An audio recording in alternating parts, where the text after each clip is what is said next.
And done. It is the evening of December 18th. I'm done with work for 2020. I'm gonna have a little bit of free time on my hands, and I wanted to take this opportunity, take you with me and show you how Geneva and Switzerland looks during the Christmas period. We're gonna vlog together all the way until Christmas. So we're gonna walk around a little bit around the city. You're gonna see how the decorations look like, and then we're gonna prep the Christmas dinner, which we're actually together with Nasia doing here at home.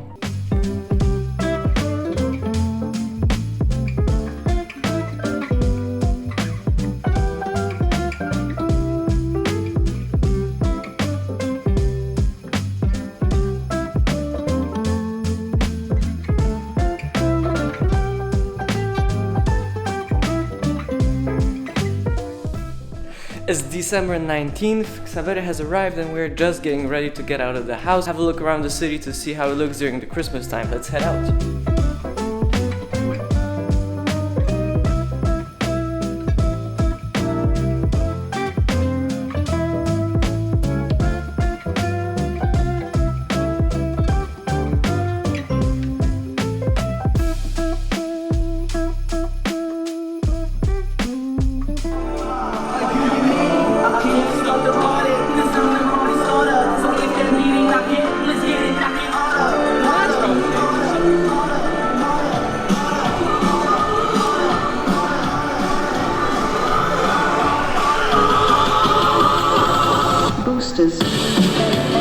As you can see, the Christmas spirit is on. I have no idea what that was. That doesn't happen often in Geneva.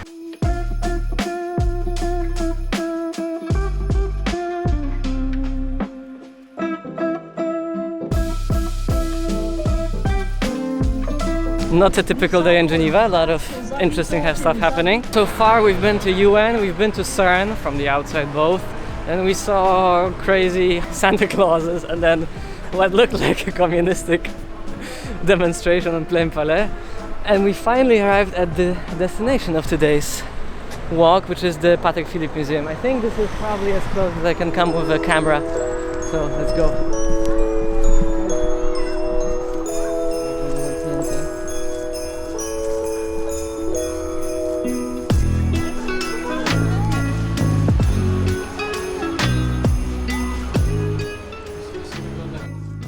We just got out of the Patek Museum, which is actually one of my favorite attractions in Geneva, and whenever anybody comes, I always take them there. Xavier is not particularly into watches, but I think you enjoyed it. Did you like it? I love it. It's a gigantic collection, like 3 floors, the entire history of watchmaking. I think it's super interesting from like the 16th century. We cannot make any videos or pictures inside, but I think it's really worth going. So if you're ever in Geneva, definitely check it out.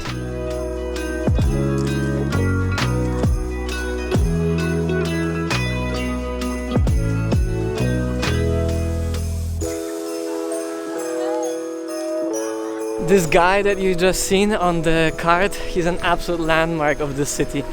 I'm not really sure what he does, but he's just standing on this card and I think against anybody's will taking pictures of people just passing by. I haven't seen him in a year or so, I'm really happy we managed to see him today.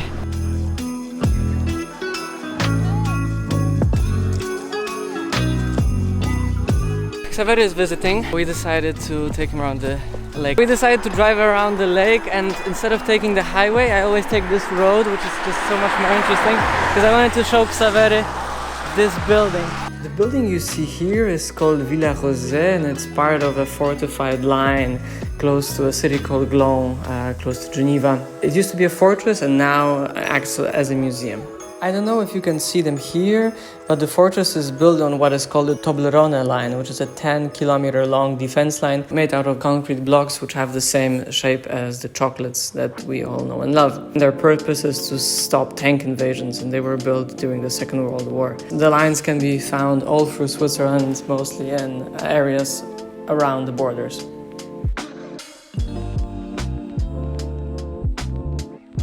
Well, we saw some cool cars, so we decided to stop just randomly. Ferrari F40. Ferrari Dino. Oh, it's no biggie.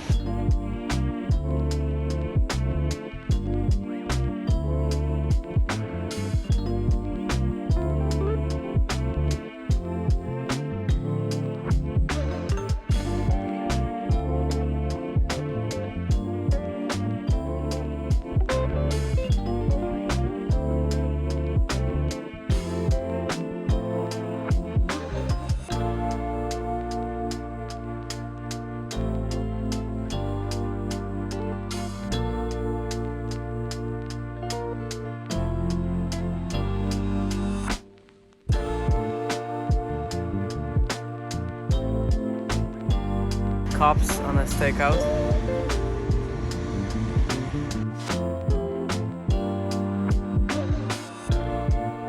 We're in a small city in the San Saforán region.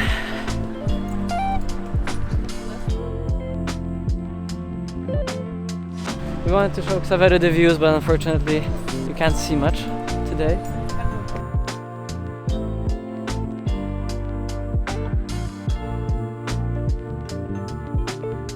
It's December 22nd.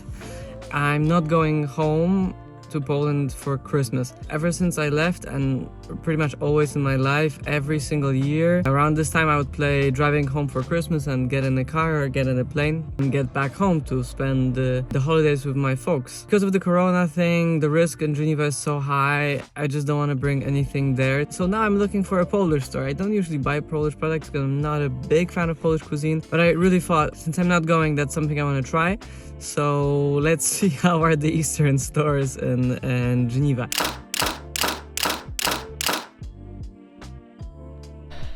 December 24th, we keep the Christmas vlogging with this little guy. Come here, Gigi. Oh, Gigi, you're gonna be a star.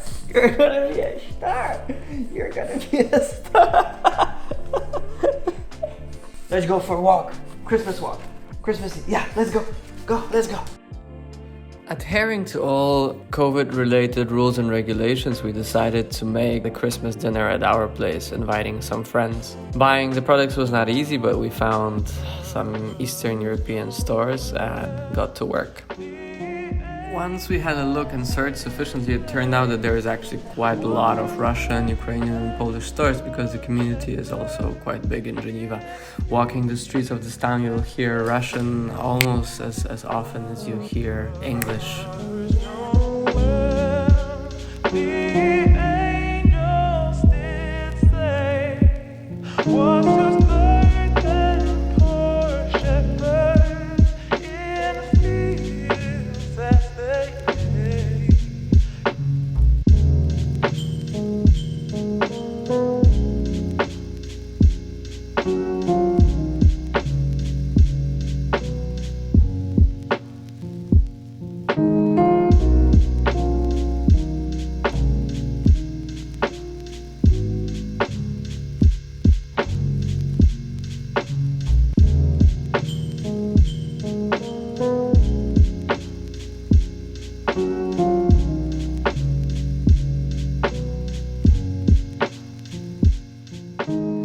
Stores have opened in Geneva before Christmas. I think it was late November or early December, and people flooded the stores of the city center. But this was just a couple of days. Later, all the ornaments and decorations for Christmas were installed, and the city became even more empty than usual. Walking the Christmas decorated night streets of Geneva, we met almost no people whatsoever. Geneva is a quiet town, but this is particularly quiet, even for this little town.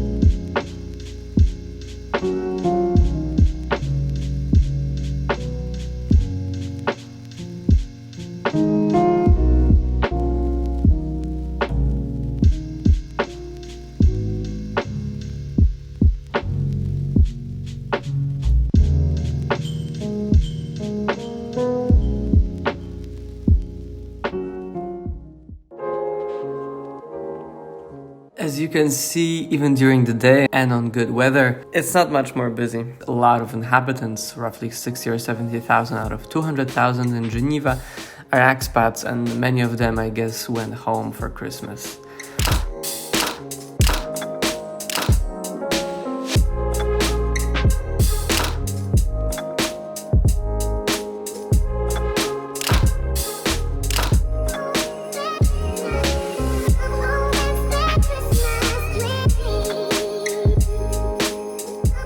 But empty, beautiful cities and sunlight give a great opportunity for taking some photos and videos.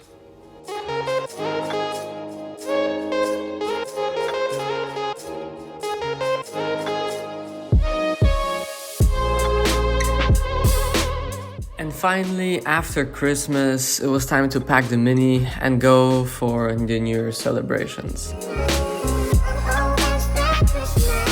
Adhering to all the applicable COVID rules and regulations, we gathered with a very small group of friends and rented a chalet in Interlaken. We did that because the slopes in Switzerland, unlike in most of Europe, have remained open. The Interlaken Lauterbrunnen area is one of the biggest ones for skiing in Switzerland. With a day pass of 75 francs, there's roughly 150 kilometers of slopes to enjoy.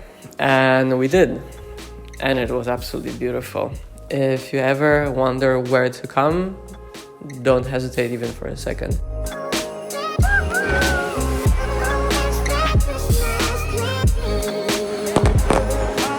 If you're looking for a place to still come this winter and enjoy the snow, Switzerland is still an option. With very low number of tourists coming from abroad, the prices for hotels and chalet are actually very democratic. Of course, the ski passes are not cheap, but what you get for this money is world class. Yeah, I really recommend.